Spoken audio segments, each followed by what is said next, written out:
Olá pessoal, vamos a mais uma aula então do nosso curso de quântica. Vamos entrar aqui no item 1.3, em que nós vamos falar de QETs, BRAS e operadores. Do que é que se trata esses próximos sessões? Nós vamos estudar as noções básicas, principalmente a notação matemática, dos espaços vetoriais que usaremos então para deduzir toda a mecânica quântica. Essa forma, ou esse formalismo para a mecânica quântica foi proposto por Paul Dirac, que é um físico britânico, né? Se não me engano, em 1927.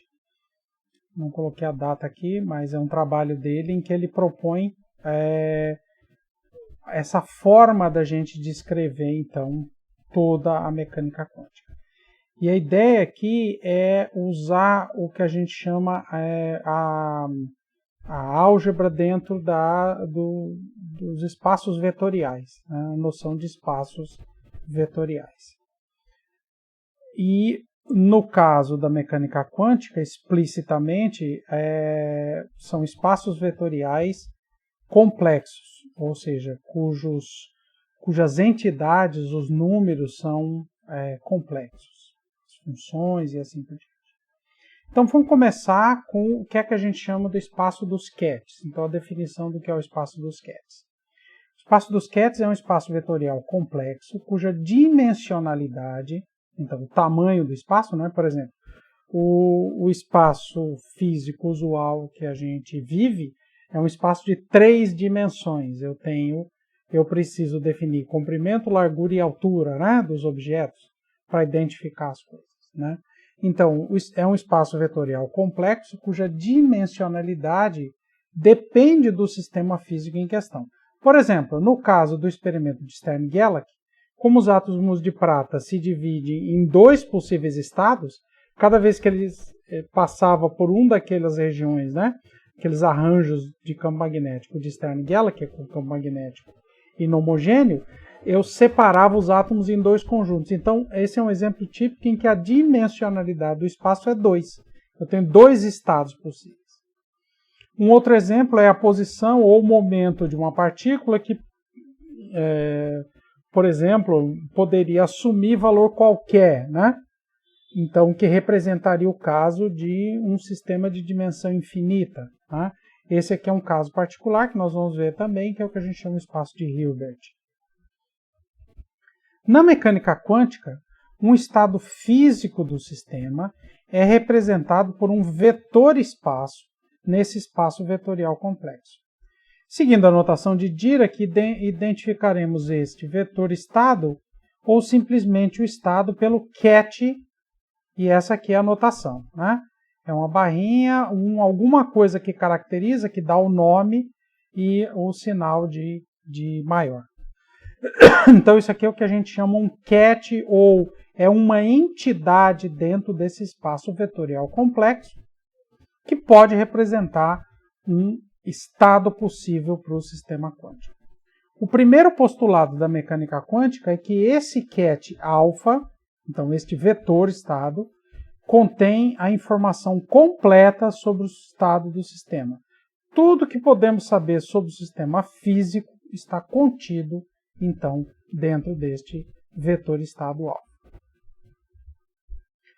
Algumas propriedades importantes. 2 QETs podem ser adicionados para originar um terceiro. Isso aqui vem das propriedades de espaços vetoriais, né? A gente está falando de espaços vetoriais, alfa e beta, QET alfa e QET beta, 2 vetores desse espaço vetorial, a soma deles gera um terceiro. Né? E isso tem relação importante com um princípio físico, que é o princípio da superposição. Nós vamos falar um pouquinho mais disso nos próximos capítulos e mais para frente. A multiplicação de um QET por um número complexo gera também um QET. E a gente pode representar desta forma, ou seja, C vezes um alfa pode ser escrito QET alfa, pode ser escrito como QET alfa VC, e isso gera um outro QET beta. cuja diferença entre eles é basicamente um fator de escala, né, que é um número complexo C. O segundo postulado da mecânica quântica é que o ket alfa ou ket C vezes alfa representam o mesmo estado físico do sistema. Ou, em outras palavras, apenas a direção do vetor carrega no espaço, carrega informação na mecânica quântica e não seu módulo. Porque, veja, basicamente, se eu pego um vetor e multiplico por um número, eu estou tomando, comparando com o espaço vetorial em 3 dimensões, eu estou mudando o tamanho do vetor, né? Se a informação não está no tamanho, ou seja, se não está no módulo, está no resto, né? Que seria, digamos, a direção, o resto que sobra, a direção e o sentido. Tá?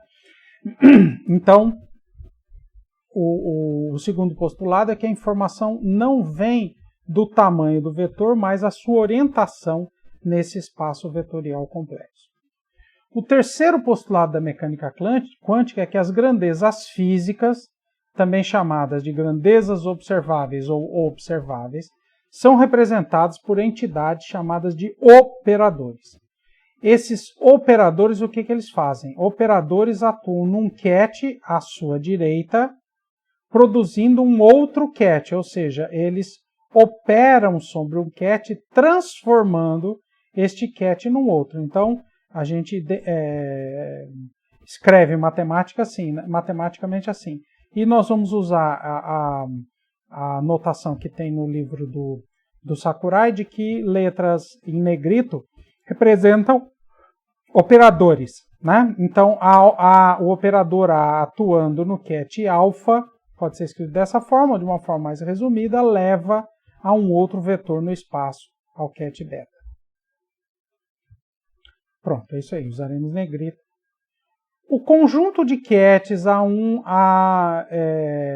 ket A', ket A2', ket A3', que satisfazem relações desse tipo, ou seja, se eu pego um desses vetores aqui, deste conjunto de vetores, e eu faço o operador A atuar sobre um deles, e isso aqui gera um número vezes o vetor original, tá? Que é isso que a gente está dizendo, este conjunto de vetores ele tem um nome especial. Eles são chamados de autovetores do operador A. Porque, veja, a única coisa que está acontecendo, eu estou pegando o vetor A' e levando no ket A' vezes um número A'. Né? Que a gente sabe que informação física não vem do tamanho, vem da direção. Então, no fundo, é como se eu estivesse levando no mesmo estado, né? Então, por isso que eles são chamados de autovetores ou autoestados do operador A. Os números A', A2', A3' e assim por diante, podem ser números complexos quaisquer, e são chamados de autovalores do operador A. Tá? Que essa igualdade aqui diz para a gente que a ação do operador A sobre o ket A' é similar ou é igual ao pegar o ket A' e multiplicar por um número complexo A'. E aí a gente aproveita e usa, né, o autovalor para nomear o vetor. Você vê que o vetor eu chamo o vetor daquele autovalor A', né? É uma forma da gente batizar, digamos assim, os autovetores. Então o símbolo usado para nomear um vetor pode ser o seu autovalor de um operador qualquer. Por exemplo, aqueles estados, né, que são selecionados no arranjo de Stern-Gerlach, digamos que os átomos que saem pelo canal positivo, né? Então lá naquela simulaçãozinha que a gente fez, ou no experimento real, aqueles que saem com orientação na mesma direção do campo magnético, ou da variação do campo magnético B, né? Então esse aqui eu posso identificar como o estado que representa esses átomos como sendo o ket SZ, ponto e vírgula mais, tá? Para um nome de batismo. Tá? O conjunto de números A', A2', A3', escrito de forma compacta A', são chamados então, o conjunto de autovalores do operador A. Quando um sistema físico está em um dos autovetores, ou seja, eu construo meu sistema físico e eu descubro que o vetor que representa eles é um ket, por exemplo, ket A duas linhas, tá? Que faz parte do conjunto associado a esses autovalores, A', A duas linhas, A três linhas. Então nós dizemos então que o estado está num autoestado do operador A. Tá? No experimento de Stern-Gerlach, de novo para a gente usar como exemplo, os estados Sz+, ou Sz- dos átomos de prata, ou seja, aqueles que são desviados para cima ou para baixo em relação ao centro, né, do arranjo de Stern-Gerlach, eles são autoestados do operador Sz. Um com componente Sz+, e outro com componente Sz-. Então, os dois conjuntos de átomos ali são autoestados do operador Sz, do operador spin, componente Z do spin. Tá? De forma que a gente já pode escrever uma coisa interessante sobre o experimento. Eu sei que se eu pegar o estado quântico, que eu vou identificar por Sz+, como ele é um autoestado do operador Sz, eu tenho que obedecer essas duas relações, né? Essas duas relações de autovalores, a gente chama, né? Essa equação de autovalores, ou seja, o operador Sz agindo sobre o ket Sz+, vai dar o próprio ket Sz+, multiplicado pelo autovalor, que nesse caso seria mais alguma coisa. Esse alguma coisa, essa constante, que é o valor do spin, mais para frente a gente vai mostrar, mas vamos adiantar que é H cortado sobre 2. Tá? Está relacionado com o spin daquele último elétron, tá? No orbital 5s1 do átomo de prata. Tá? E o caso dos átomos que são desviados para baixo, por exemplo, né, em relação à orientação do campo magnético, eu tenho a equação de autovalores Sz agindo em Sz menos, vai dar menos H cortado sobre 2, que é o autovalor menos H cortado sobre 2, Sz menos. Então, já podemos dizer que a gente já sabe que os átomos de prata se separam em dois conjuntos, porque eles separam os dois conjuntos que são autoestados do operador Sz. Então, o campo magnético faz selecionar um dos autoestados, né, ou separar os autoestados em dois canais, de forma que a gente possa selecionar um dos canais, um dos autoestados dos átomos de prata. Muito bem. Vamos definir agora aqui o que é que a gente chama o espaço dos Brás. Então, Dirac definiu o espaço dos Brás como o espaço dual do espaço dos kets. Tá? E aqui tem uma piadinha, porque esse símbolo maior e menor em inglês é chamado de bracket, tá? Ou brackets, né? Então, um deles é o ket e o outro é o Bra, né? Certo? Então, esse é o espaço dual dos espaços, o espaço dos Brás é o espaço dual dos espaços dos ket. O que significa ser o espaço dual? A cada ket alfa vai existir o seu Bra, né? Bra alfa, ou seja, representado agora como se fosse assim, o dual dele, né? Uma imagem especular, né? Como se o ket estivesse olhando no espelho, né? Então ele é visto dessa forma, né? Nesse espaço dual. Então existe uma correspondência biunívoca entre cada ket no espaço dos Brás, dos kets, com o seu Bra no espaço dual, então no espaço dos Brás. Se o espaço dos kets relacionados por uma determinada situação física é determinado pelos autovalores A', A duas linhas, ou seja, pelos autovetores, desculpa.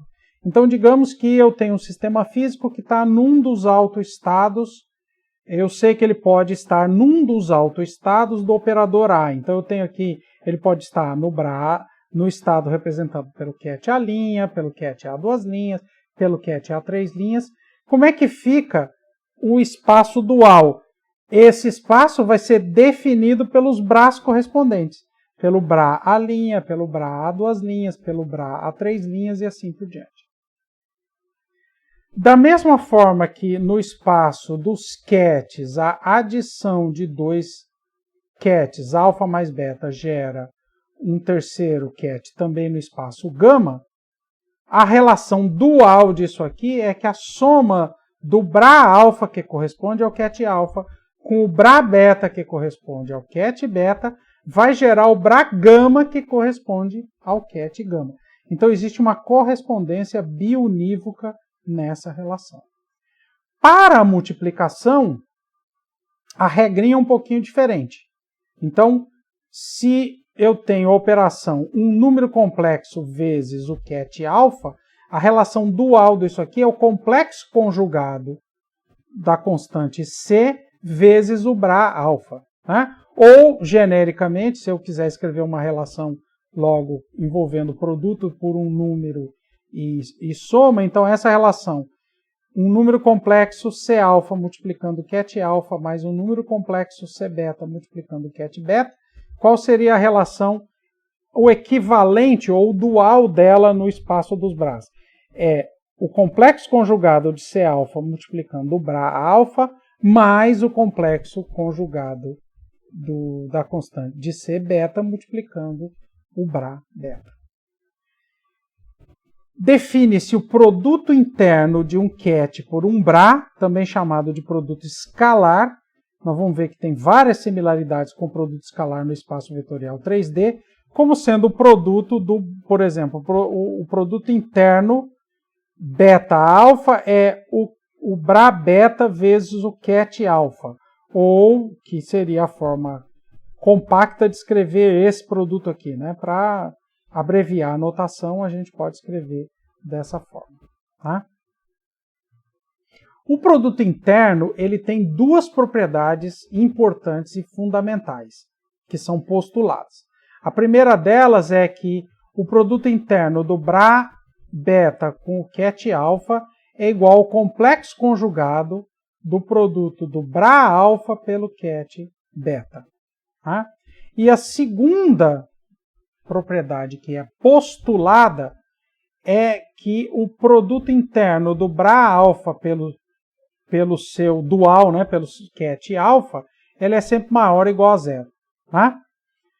As consequências importantes é que da primeira sai que se o produto do Bra alfa pelo cat alfa, como tem o produto aqui, se eu substituo no lugar de beta, substituo alfa, isso aqui vale para qualquer dois vetores alfa e beta do espaço dos Bras e dos cats.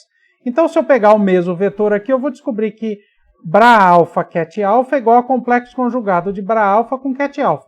Então, só tem um jeito. O produto interno de alfa por ele mesmo tem que ser um número real. Tá?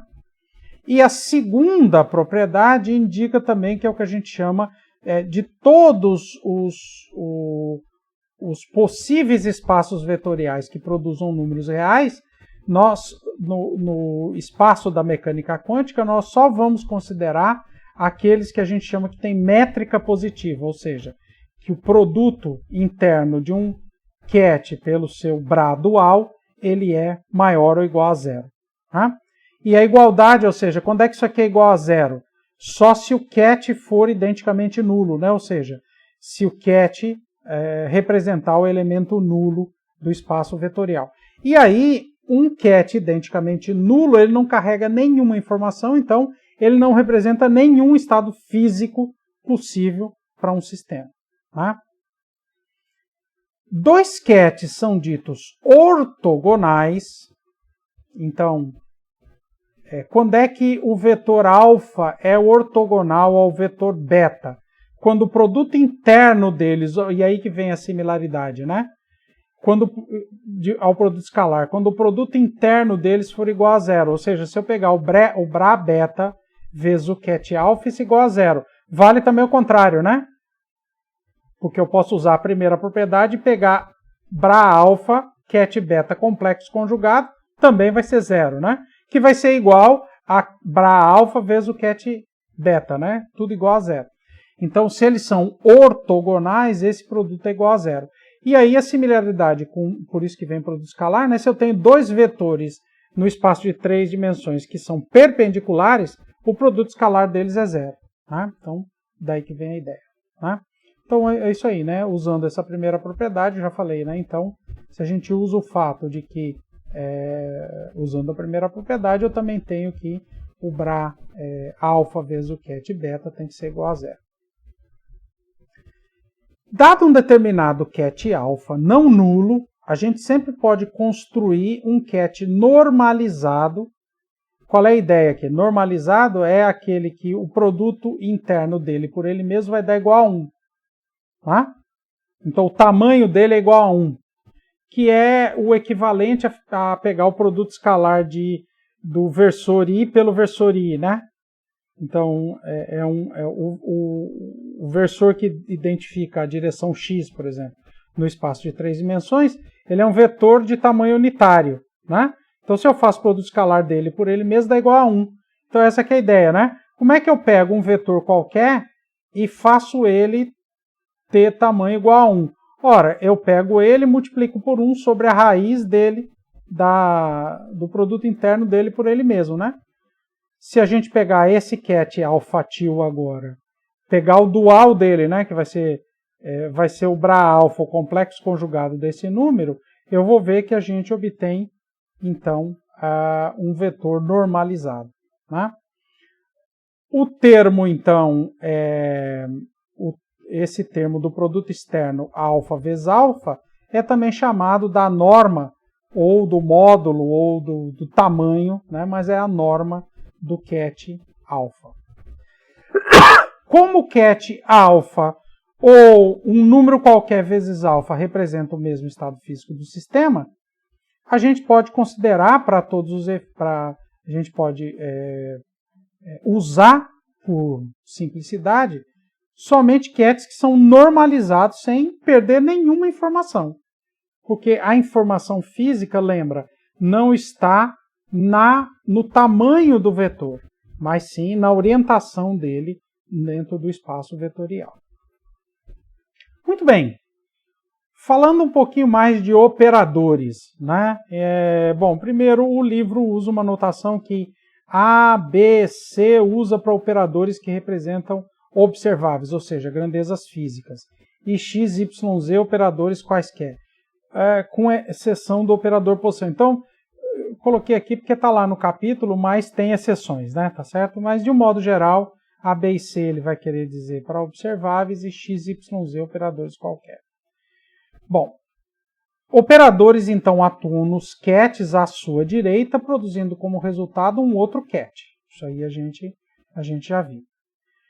Dois operadores são ditos iguais quando é que o operador x é igual a y, quando eles produzem o mesmo resultado final. Ou seja, se eu fizer x agir sobre alfa, o resultado final é exatamente o mesmo de y agindo sobre alfa. Ou seja, se os dois agem sobre o mesmo vetor e produzem o mesmo resultado final. Então nós dizemos que esses dois operadores são iguais. O operador é dito operador nulo se para um ket qualquer, não o vetor nulo, né? Mas se eu tenho um ket qualquer do espaço, o operador x, ao agir nesse ket, leva a um vetor nulo do espaço. Operadores podem ser adicionados, e a adição de operadores é associativa e comutativa. Então, x mais y igual a y mais x. Isso aqui a gente pode mostrar, é só fazer x mais y agindo num vetor alfa, aí vai dar x agindo em alfa, y agindo em alfa e assim por diante, e a gente vai ver que a ordem não faz diferença. E é também associativa, ou seja, eu posso fazer a soma, digamos assim, na ordem que for mais conveniente. Todos os operadores importantes, com exceção de um deles, que nós vamos ver lá no capítulo 4, eles são operadores que a gente chama de operadores lineares.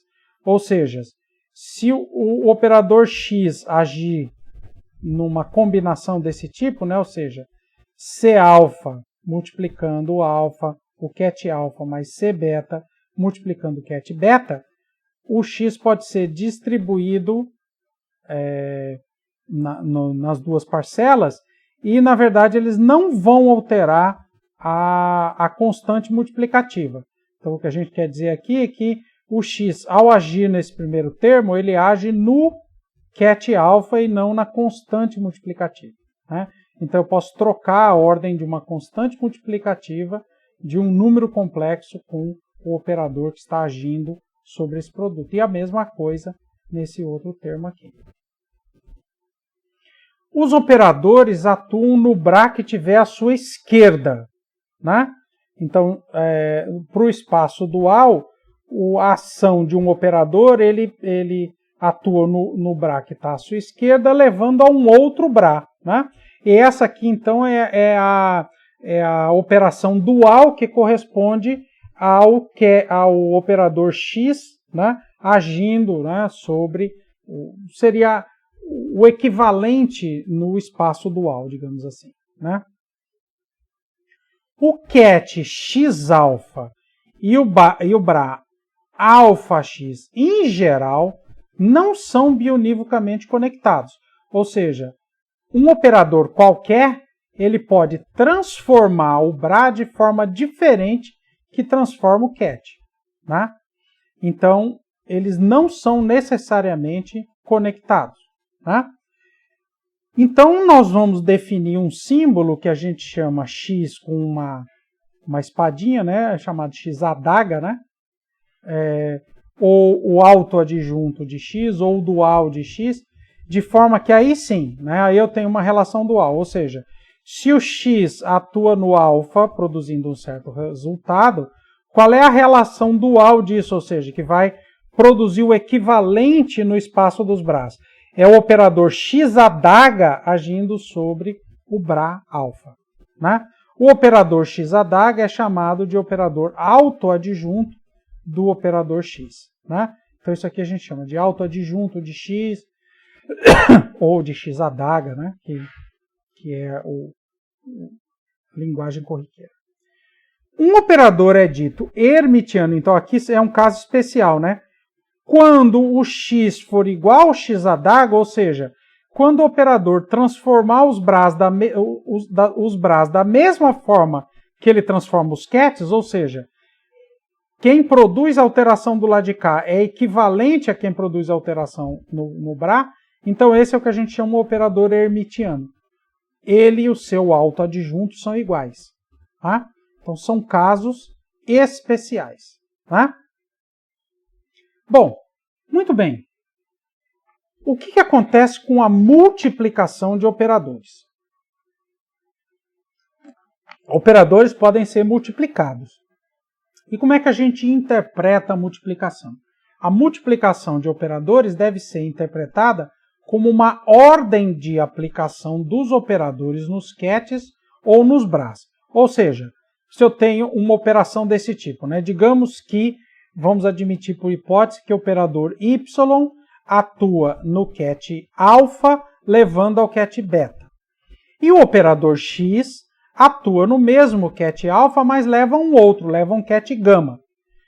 Qual que é o resultado de xy agindo em alfa? A gente lê isso aqui assim, ó, eu primeiro faço o operador que está mais próximo do ket atuar. Então eu tenho que primeiro fazer o y agir sobre alfa e depois o x agir sobre o resultado. Então aqui vai ser y agindo em alfa que conduz a beta. Então o resultado final dessa parte aqui de dentro é beta. Então a última operação que eu vou ter que fazer é o operador x agir em beta. E se eu inverter a ordem de x com y? Então agora quem age primeiro em alfa é o operador x. Agora, x agindo em alfa vai levar ao ket gama. Então, o resultado final vai ser y agindo em gama. Não necessariamente esses dois resultados vão ser iguais.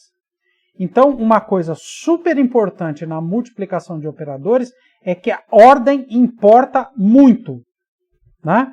E a ordem é sempre assim, quem está mais próximo do ket é que atua primeiro, e o resultado, então, da atuação do primeiro é que deve ser passado, então, para o segundo.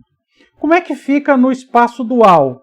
No espaço dual, a mesma coisa. Então, vamos imaginar agora, olhando para o espaço dual, que eu tenho esses mesmos dois operadores y e x, e o y vai agir sobre um alfa linha, eu botei linha de propósito para não achar que é o mesmo, que é o dual do alfa, né? Não, é um outro é um Bra alfa linha, né? O y vai agir, ele age sobre o Bra, então, que está agora à sua esquerda, né? Então, ele age quem está mais próximo. Então, o y agindo sobre o alfa linha vai produzir o Bra beta linha. O x agindo sobre o alfa linha vai produzir o gama linha. E aqui de novo, qual é o resultado do produto xy nesse caso? Bom, agora o x está mais perto de alfa linha. Então, o x age primeiro sobre o Bra alfa linha, levando a gama linha. E aí sim, aí o y vai agir sobre o resultado dessa primeira ação, que é a gama linha. E aí, de novo, se eu inverto a posição de x com y, nós vamos ver então que não necessariamente os resultados finais são iguais. Então, de uma maneira geral, a multiplicação de operadores não é comutativa, ou seja, a ordem importa muito. Então, a primeira coisa que a gente precisa cuidado na álgebra de operadores, na notação de Dirac, é que a ordem que os operadores aparecem numa expressão são importantíssimos. Ela tem que ser preservada até o fim. A multiplicação, por outro lado, ela é associativa, né? Eu posso associar esses operadores. Todas essas combinações aqui são igualmente válidas desde que eu não mude a ordem. Né? Se eu não trocar a ordem que eles aparecem, se aparece x, y, z contando da esquerda para a direita, eu posso associar de qualquer forma desde que eu não mude a ordem deles. O operador autoadjunto de um produto, ou seja, se eu tenho um produto xy, qual é o operador? Então, se eu faço xy agir num certo cat, qual é o autoadjunto dele? Ou seja, qual é o operador no espaço dual que pega o Bra e leva ao Bra correspondente à operação que tinha nos cats. Então, exercício para vocês brincarem um pouquinho com a álgebra de operadores é mostrar que o autoadjunto do produto xy é o autoadjunto de y vezes o autoadjunto de x. Ou seja, o operador autoadjunto eu tenho o autoadjunto dos operadores individuais, mas na ordem inversa. Muito bem.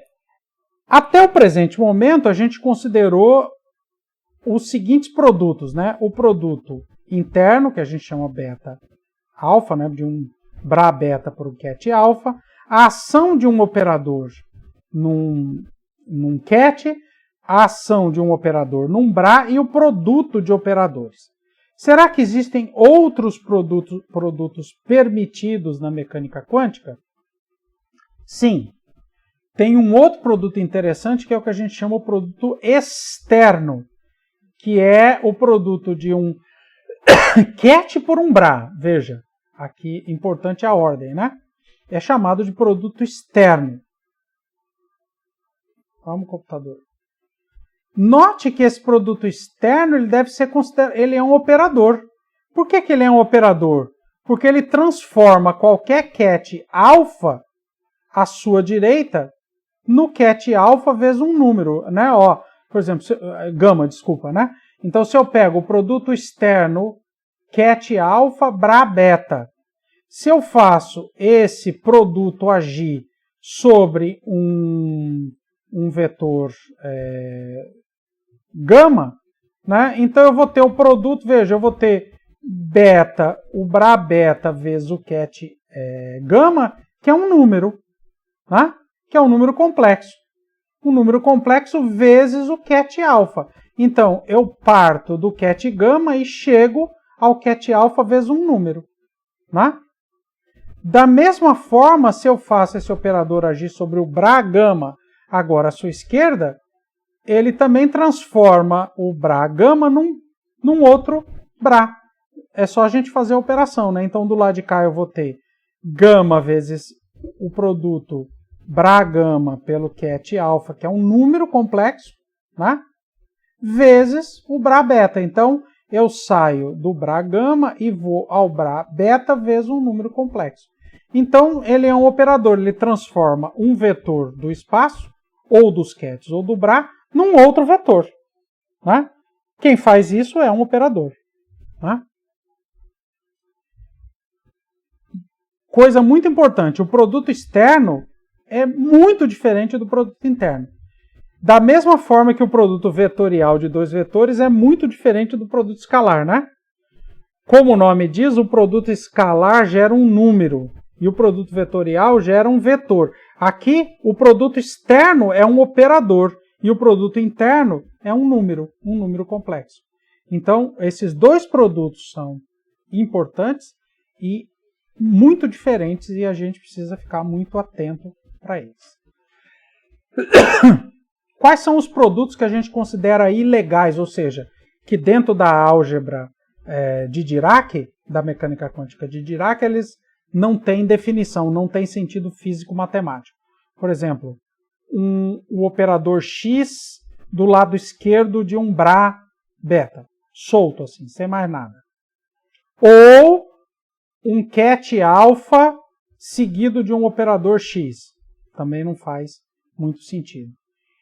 Esse produto aqui, ó, um cat alfa vezes um cat beta, ou um Bra beta vezes um Bra alfa. Isso quando os dois, de um modo geral, se eu estou falando alfa e beta vetores do mesmo espaço vetorial, eles não fazem sentido. Nós vamos ver mais para frente que é possível a gente escrever de forma abreviada, usando essa notação, um determinado caso particular, que é quando eu tenho o espaço vetorial é dividido em dois subespaços vetoriais, né?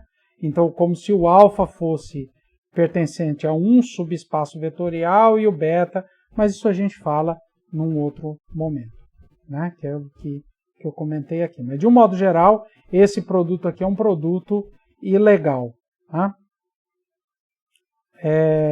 Por exemplo, né, quando o alfa, então, na descrição do átomo de hidrogênio, né, dos estados relacionados, por exemplo, com o átomo de hidrogênio. Então, a parte alfa pode estar relacionada, por exemplo, com a parte espacial, né, a parte que vem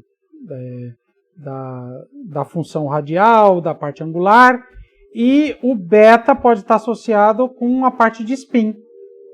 Então, a gente está descrevendo o estado físico do átomo de hidrogênio como separado em duas partes. Mas a combinação delas é que forma o estado completo, né? É só uma simplicidade, uma simplificação. E nesse caso, a notação, isso aqui é uma notação compacta, mas a notação correta seria escrever dessa forma aqui, né? É uma combinação de espaços vetoriais, vetores de espaços vetoriais diferentes. Então a gente volta a isso quando for usar, né? Bom, vou encerrar essa aula por aqui, porque ela já está ficando bastante comprida, e até uma próxima aula, pessoal, então, com mais coisas sobre a notação de Dirac, ou a álgebra de Dirac, ou a forma de Dirac de descrever a mecânica quântica. Até uma próxima.